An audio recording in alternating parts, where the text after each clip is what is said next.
त्योहार जो हमारे भगवान शिव ने निर्मित किया है, शंकर ने जिन वारों को बनाया, त्योहारों को बनाया, तिथियों को बनाया, घड़ी और पल बनाए, शिव महापुराण में सब लिखा है कि एक एक पल, एक एक घड़ी, एक एक तीर्थ का, एक एक स्मरण जो करा गया है हमारे यहाँ त्योहारों का, तिथियों का, वारों का, नक्षत्रों का, ये शंकर ने करा। ये कोई सहज नहीं। नारी अगर पति का नाम लेती है तो उसकी आयु तिल भर की क्षीण होती चली जाती। कितना?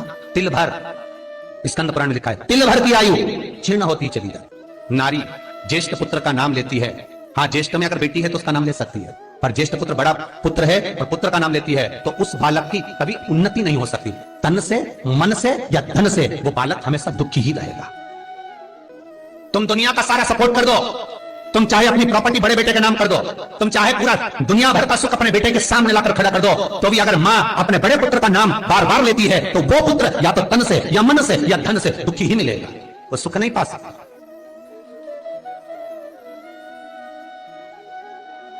और जिन जिन के घर में बड़ा पुत्र हो और बड़े पुत्र का नाम आप माताएं लेती हो तो उसकी दशा जरूर देख लेना एक बार। हो कथा गलत नहीं कह सकती, स्कंद पुराण कभी गलत नहीं जा सकती।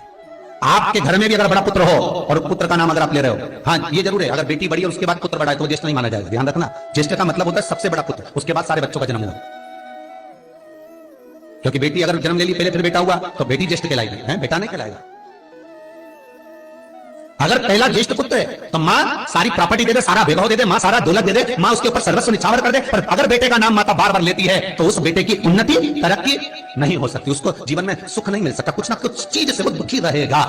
चाहे वो बच्चों से रहे, पत्नी से रहे, परिवार से रहे, कुटुंब से रहे, व्यापार में रहे, व्यवसाय में रहे, ऑफिस में रहे, चाहे अपने शरीर से रहे, पर दुख तो उसके भाग्य में थोड़ा लिखा ही रहे।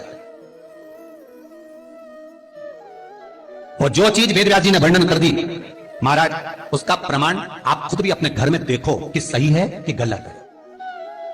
जिस जिस घर में बड़ा पुत्र हो और मां उसका नाम बार बार लेती हो, बार बार लेती हो, उस पुत्र की दशा देखिएगा आप, तन मन और धन तीन तरह से। इसलिए निवेदन करूंगा मेरी माताओं से, आपका प्रेम बहुत है क्योंकि आपका बेटा बड़ा है, आपका पुत्र बड़ा है, आपका बहुत प्रेम है और बेटे का भी माता के प्रति बहुत प्रेम है, पर उस प्रेम में तुम्हारा जो संबोधन है बार बार नाम लेने का, उससे उसको तकलीफ हो सकती है। इसलिए निवेदन है, मेरे कृष्ण का नाम कृष्ण था पर यशोदा कभी कृष्ण नहीं बोली है, कभी नहीं, यशोदा कभी कृष्ण नहीं बोली, कन्वा कहती थी। आपके बेटे का नाम कुछ भी आप उसको नाम से मत पुकारो, उसका नाम चेंज कर दो, थोड़ा सा बदल दो, आप उस नाम से उसको पुकारना प्रारंभ करो। आप जो भी बोलना चाहे, आपके दिल की बात है, तो आपके पुत्र से आप क्या बोल सकते हो।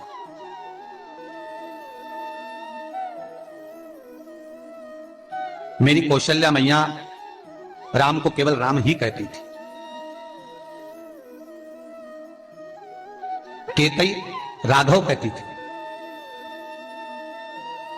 सुमित्रा रघु कहती थी, पर कौशल्या नाम नहीं बदलता। और ज्येष्ठ पुत्र थे राम, बड़े थे,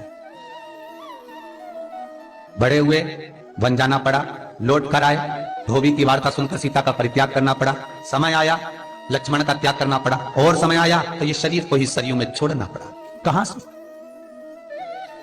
स्कंद पुराण कहती है पति का नाम अगर नारी ले रही है तो तिल तिल भर उसकी उम्र घट रही है। पर ना जाने माताओं को ऐसा क्या है कि वो आज का फैशन हो गया, ए राघव इधर आ, राघव गया, नाम लेने में तिल भर की आयु घट जाती। ज्येष्ठ पुत्र का नाम लेने में उसकी समृद्धि, उसका जो वैभव है, उसका जो सुख है वो घट रहा है। जिस गुरु से गुरु मंत्र लिया है, गुरु दीक्षा ली है, जिस गुरु से आपने गुरु मंत्र का स्मरण किया है, जिस गुरु से आपने गुरु मुख हुए हैं, जिस गुरु से आपने गुरु मंत्र लिया है, आपने अगर मंत्र ले लिया, चार जगह पर बात निकले, कोई पूछ भी ले कि आपने गुरु मंत्र किससे लिया, तो बता दो भैया हम तो वहां गए थे, वहां का जो गुरु जी है उनसे हमने गुरु मंत्र लिया, वही हमारे गुरु है। नाम का स्मरण ना करते, उसकी पहचान बताने का प्रयास करो, वो ऐसे वो वैसे वो वहां रहते, उसका स्मरण। गुरु का नाम लेने से क्या जाता है महाराज? शास्त्र कहता है गुरु जिसने मंत्र दिया उसका नाम मत लो, गुरु ने जो मंत्र दिया उसका नाम लो। बहुत ध्यान देना महाराज, दुनिया के लोग गुरु का नाम लेकर बैठे हैं, उन गुरु जी से मंत्र लिया था तो उन्हीं का नाम लिया जाए, श्री ये मान जी, ये मान जी, अरे क्या नाम लेना, क्या नाम लेना? हमें गुरु का नाम नहीं याद करना, हमें गुरु मंत्र याद करना, जो गुरु ने मंत्र दिया उसका स्मरण करना। क्या होता है? स्कंद पुराण कहती है जब माला जपने के लिए बैठते हैं तो गुरु का श्री विग्रह तुम्हारे सामने होना चाहिए कि हमने उन गुरु जी से मंत्र लिया है, पर गुरु का नाम नहीं। गुरु मंत्र लेते समय गुरु का विग्रह सामने हो और मंत्र जो गुरु ने दिया है उसका स्मरण।